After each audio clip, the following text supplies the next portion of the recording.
हिंदू भगवान विष्णु के 7वें अवतार श्री राम की कहानी भारतीय पौराणिक कथाओं में सबसे प्रतिष्ठित और प्रेरणादायक कहानियों में से एक है। इसे आमतौर पर रामायण के नाम से जाना जाता है। यहाँ उनकी कहानी का संक्षिप्त संस्करण है। श्री राम का जन्म अयोध्या के राजा दशरथ और रानी कौशल्या के सबसे बड़े पुत्र के रूप में हुआ था। उनका जन्म एक दिव्य आशीर्वाद था जिसकी ऋषि मुनियों ने भविष्यवाणी की थी और पूरे राज्य में जश्न मनाया गया।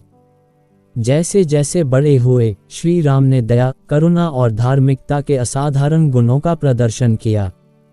उन्होंने युद्धकला में सर्वोत्तम शिक्षा और प्रशिक्षण प्राप्त किया और एक कुशल धनुर्धर और बुद्धिमान नेता बने।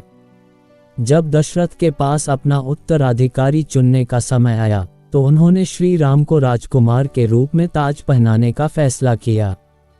हालांकि रानी कैकेयी ने अपनी नौकरानी मंथरा से प्रभावित होकर दशरथ द्वारा उनसे किए गए एक पुराने वादे का हवाला देते हुए अपने बेटे भरत को राजा बनाने की मांग की।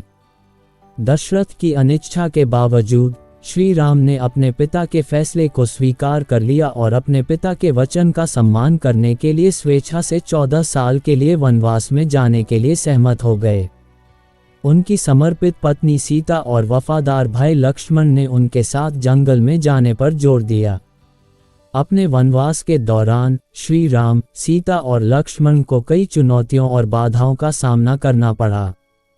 उनका सामना ऋषियों, राक्षसों और दिव्य प्राणियों से हुआ और श्री राम ने हर स्थिति में धर्म के प्रति अपनी अटूट प्रतिबद्धता का प्रदर्शन किया।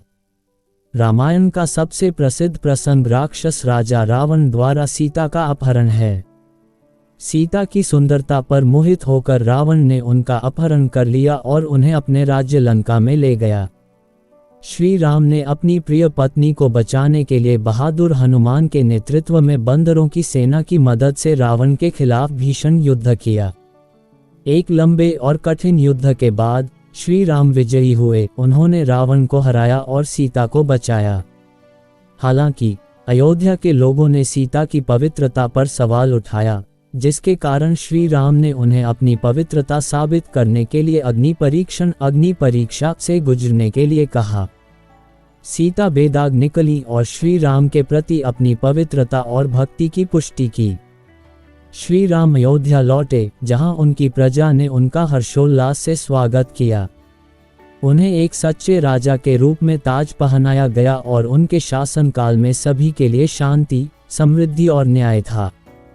श्री राम ने अपने पूरे जीवन में धर्म, त्याग और भक्ति के आदर्शों को अपनाया। धर्म के प्रति उनकी अटूट प्रतिबद्धता, अपने परिवार के प्रति उनका प्यार और व्यापक भलाई के लिए अपनी खुशियों का त्याग करने की उनकी इच्छा आज भी दुनिया भर के लाखों लोगों को प्रेरित करती है।